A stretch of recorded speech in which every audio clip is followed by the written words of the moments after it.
Hi investors, नमस्कार। आज हम बात करने वाले हैं एक ऐसी कंपनी के बारे में जो कि रिसेंटली अपनी आईपीओ लेकर आने वाली है, that is OYO rooms. Recently इनकी आईपीओ ऑलमोस्ट फाइनलाइज हो चुकी है और ये आईपीओ के लिए अपना डेट एक फाइनल करेंगे जिसमें आपको आईपीओ देखने को मिलेगा। बट क्या आपको पता है कि आप आईपीओ मतलब ब्रोकिंग प्लेटफॉर्म में दिखे, आप अप्लाई करें, उससे पहले भी जो है कि अगर आप चाहें तो इन्वेस्टमेंट कर सकते हैं, जिसे कहा जाता है अनलिस्टेड शेयर्स में इन्वेस्ट करना। जी हाँ, आज हम बात करने वाले हैं इसके अनलिस्टेड शेयर्स के बारे में, साथ ही साथ क्या ये इन्वेस्टेबल है या नहीं। बिकॉज अगर हम देखें 2020 2021 के आसपास या फिर उससे पहले भी ये एक लॉस मेकिंग कंपनी थी। बिकॉज अगर हम देखें 2020 तो आपको पता होगा कोविड-19 का सिचुएशन, जहाँ पर हॉस्पिटैलिटी इंडस्ट्री के सारी कंपनीज या फिर सारे बिजनेसेस ठप पड़े हुए थे। उसमें से एक थी ओयो रूम्स। जिस समय जो इन्वेस्टर्स थे उनका मेन मोटो यही रहता था कि कंपनी बस ग्रोथ करे, मल्टीपल्स ऑफ सिटीज में अवेलेबल हो पाए और बस ग्रोथ होनी चाहिए। आज के दिन में यही इन्वेस्टर्स का ये मोटो है कि भैया हमें प्रॉफिटेबिलिटी चाहिए। अगर प्रॉफिटेबिलिटी बना के दोगे तो हमारी इन्वेस्टिंग आपको जाएगी, and that's what OYO is doing recently.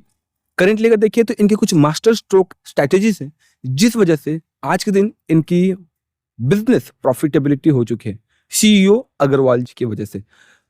वो मेजर मास्टर स्टॉक्स की बात करें तो सबसे पहला है इनकी वेबसाइट्स पर जो लो परफॉर्मिंग प्रॉपर्टीज थी, मतलब कि जिन पे उतनी ज्यादा बिजनेसेस नहीं आ पाती थी, राइट, उन एसेट्स को या फिर उन प्रॉपर्टीज को इन्होंने डीलिस्ट कर दिया अपने वेबसाइट से। जिसके साथ ही साथ इन्होंने सिर्फ फोकस किया उन प्रीमियम और जेन्युइन बोल सकते हो होटल्स के साथ, प्रेफर किया, वो भी प्रॉफिट शेयरिंग मॉडल्स के साथ। जिस वजह से आज जब भी बुकिंग्स होती हैं उनके प्लेटफॉर्म पर तो वो जो है कि कंफर्म होती है और फाइनलाइज भी होती है, और जिस प्राइस पे आपको देखने को मिलता है उसी प्राइस पर जो है कि आप स्टे भी कर पाते हो।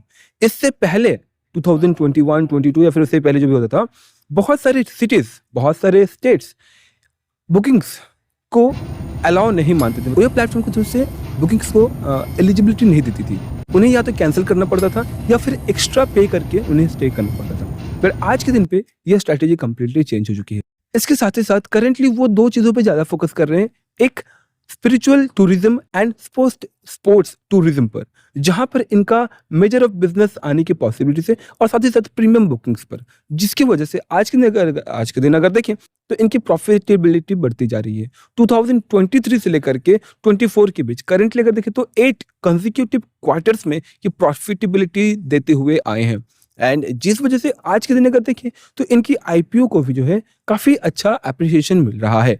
करेंटली अगर अनलिस्टेड शेयर की बात करें तो वो आपको 54 to 60 रुपीज के आसपास आपको ट्रेड होते हुए देखने को मिल जाएगा। और इन स्ट्रैटेजीज को फॉलो करने की वजह से जो इन्वेस्टर्स थे उनके कॉन्फिडेंट और बढ़े, और बढ़ने की वजह से उन्हें इन्वेस्टमेंट मिलने लगी, और साथ ही साथ अपने बिजनेस को ग्रो करने के लिए इन्होंने कुछ रीफाइनेंस भी करवाया था, जिस वजह से इन्हें अराउंड 15,000 करोड़ के आसपास का कुछ लोन और डेप्ट मिल पाया था, और जिस वजह से इनकी इन्वेस्टमेंट काफी अच्छी हो पाई, और जिस वजह से ये अपने बिजनेस मॉडल पर और भी अच्छे से ध्यान दे पाए। प्रॉफिट कैसे बनता है? खर्चों को कम करके, राइट। और यहाँ पर इन्होंने भी यही किया है, अपने खर्चों पे इन्होंने इस बार काफी ध्यान दिया है।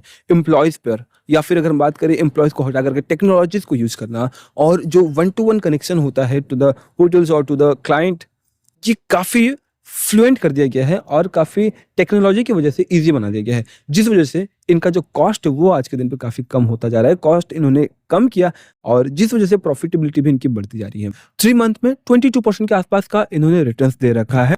जिस दिन मैं वीडियो रिकॉर्ड कर रहा हूँ उस दिन इनका जो करंट मार्केट प्राइस है वो है 55 रुपीज, और इनका currently PE ratio, price to earning ratio, currently 150 है। बुक वैल्यू की अगर बात करें तो 1.3 है, और ईपीएस 0.36 के आसपास है। अब नो डाउट कि जब आईपीओ आएगा तो लोग इन्वेस्टमेंट तो करेंगे, बट क्या आपको पता है कि आप जो है कि आईपीओ आने से पहले भी इन कंपनीज में अपने इन्वेस्टमेंट कर सकते हैं अनलिस्टेड शेयर्स में। कैसे? तो इसके लिए वीडियो के डिस्क्रिप्शन पे एक लिंक दिया हुआ होगा, आपको देखने को मिल जाएगा, इनक्रेड मनी का, राइट, इनक्रेड मनी शायद इसका नाम है, जहां पर आपको अनलिस्टेड शेयर्स देखने को मिल जाएंगे। उनमें से एक होगा आईपीओ। करेंटली अगर हम बात करें 55 रुपीज में आप इसे बाय कर पा रहे हो, और जैसे आईपीओ के लिए लॉन्च होगा या फिर अगर उसके बाद भी अगर लिस्ट होता है तो नो डाउट कि इसकी प्राइस बढ़ते हुए आपको देखने को मिलेंगी, तो आप जो है कि उस समय से लिक्विडेट कर पाओगे, जिस वजह से आपको काफी अच्छा प्रॉफिट देखने को मिल सकता है।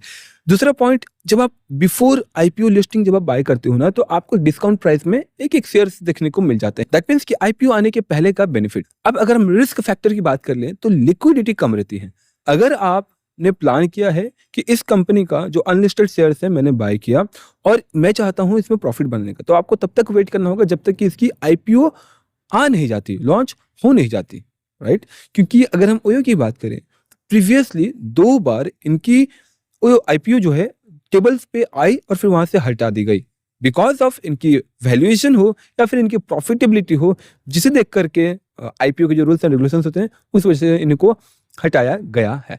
बट फिर भी अगर आप अनलिस्टेड शेयर्स में बाय कर चुके हैं, इन्वेस्टमेंट कर चुके हैं और अगर आप इमरजेंसी केसेस में लिक्विडेट करना चाहते हैं तो उसका मात्र एक ही प्रोसेस है, दैट इज आपको इन्हें मेल करना होगा।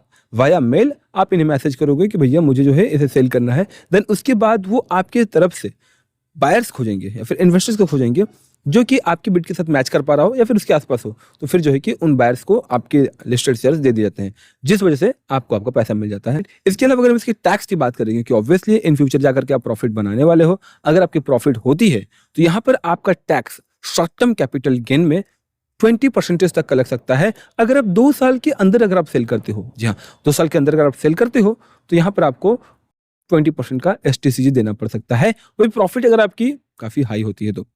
दूसरा, अगर आप मोर देन 2 इयर्स के बाद इसे सेल करते हो देन 12.5% का आपको यहाँ पर जो है कि टैक्स देखने को मिलता है, टैक्स परसेंटेज लगता है। और जैसे ही आप अनलिस्टेड शेयर्स में इन्वेस्टमेंट स्टार्ट करते हो तो यहाँ पर आपको जो है कि T+3 डेज, मतलब कि आज आपने ट्रेड किया उसके 2 से 3 दिन के बाद जो है कि आपको ये शेयर्स अलॉट कर दिए जाते हैं। और इसके लिए क्या डीमैट अकाउंट की नीड होती है? जी हाँ, नीड होती है। जानते हैं कि कैसे ये प्राइस कंसीडर किया जाता है और ये अनलिस्टेड शेयर्स का?